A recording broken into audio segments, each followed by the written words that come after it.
Feno kolikoly ny fifananana ny dirana opiofana tao amin'ny NFA hoy Andriamatoa Berarandriamanatsoa filohan'ny CRN mangataka ny tokony hanaovana fanadihadiana lalina momba ity tranga ity noho izany filohan'ny CRN satria dia maro ny lesoka ary maro ihany koa ny tokony harenina ao anatin'izany rehetra izany.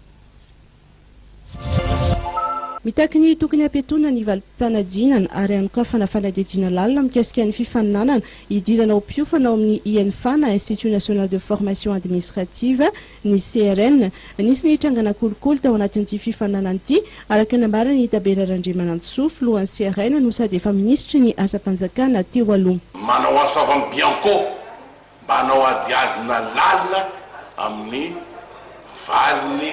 fanadinana zay niteo omaly tamin'ny NFA io. Fenosika io ary corruption totale.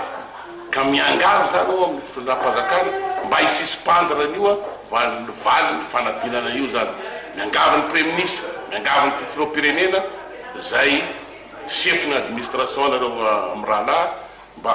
suspendiavy valiny fanadinana io fa fenosika raha araka ny taraina tonga taty amina olo tsy fantako daholo reo olo reo